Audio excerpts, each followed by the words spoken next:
Now, not from academia, we have a citizen panelist, Elaine Heebner. When I was invited to be on this panel, my inclination was to read everything I could on 38 Studios, but I'm not a financial or political analyst or a professor of contract law. The reason that I'm here is I'm the citizen panelist. I'm here to put a face on those who would be affected by this possible bailout. When we all know that if the state follows through with this bailout, the results will be either a tax increase for all of the citizens of Rhode Island, or else it'll be cuts in services for the poor. I suspect that there's not going to be much of a tax increase for fear of public outcry in these difficult times. It's so much more convenient to cut services to people who can't speak up for themselves. You think of them in general, even stereotypical terms: the poor, immigrants, their children, the elderly, the disabled. First of all, put my face on these cuts in services. Some years ago, I was diagnosed with a collagen tissue disease, which is flaring and remitting, and I suffer from debilitating pain. I was told I needed to stop working full-time and take care of myself. My world was turned upside down. I had never heard of Social Security disability, didn't know how I would manage. I'm so grateful to SSDI and for my subsidized apartment. I'm now able to work part-time in adult education at Dorcas International Institute and with immigrants and refugees, such as the family that were featured on the front page of the Providence Journal today. I also work with Americans who are trying to improve their lot. But I could never manage without the services I receive from the state and federal government. If the state decides to cut adult education, I may lose my job, and those Rhode Islanders who are training to further their education to get jobs will be out of luck. If the state makes cuts in public transportation, we'll all be out of luck again. I don't have a car, that's how I get to work. At the time I got my apartment, I didn't know it was subsidized under a little-known state program called the Rental Assistance Program, managed by Rhode Island Housing. Many of the tenants in this program in 3 cities here were also unaware that their apartments weren't subsidized by HUD.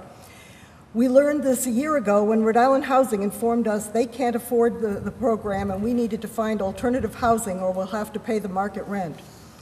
People paying the minimum rent have faced incremental increases in rent. What was $50 a year ago is now $300 starting in July. I just got a frantic call from one of my neighbors today. This is well over 50% of some of my neighbors' income.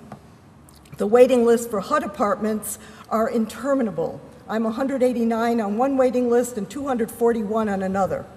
Under sequestration, 525 Section 8 apartments have been cut in Rhode Island, making it all the harder to get subsidized apartments. A little research revealed that in 1988, Rhode Island established the program, promising to subsidize it through lottery revenue. Rhode Island Housing was to manage it. However, the state only came up through with the promised money once in 1994. Other than that, Rhode Island Housing had to come up with the funds. After years of state cutbacks in funding to Rhode Island Housing, the agency finally could no longer fund this program, and 234 households are now in jeopardy of becoming homeless in January 2014. Lottery revenue, we lost. Beside me, who are these people? One is a lovely woman with lovely silver-haired grandmother who uses a walker to get around. Several are new Americans from the former Soviet Union. One is a senior citizen who lost everything in Azerbaijan before she came here.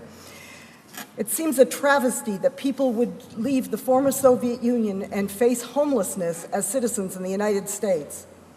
One of the tenants is a woman who suffered a botched surgery and is permanently confined to a wheelchair. Another is blind.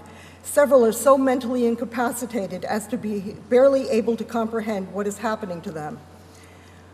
We have contacted our representative and the governor. We have had a rally here at the State House. We have gotten others to contact their representatives and to sign a petition.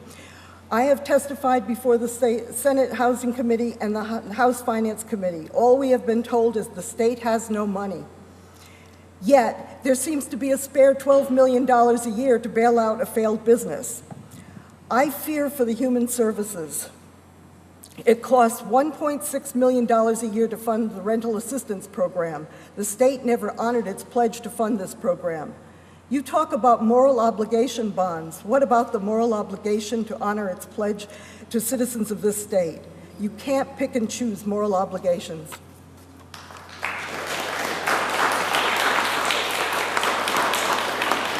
Thank you, Elaine.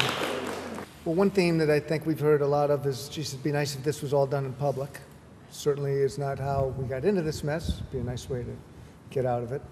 I think the testimony of Elaine Heebner regarding the real consequences of money going out the door to pay bonds as opposed to human services was very poignant.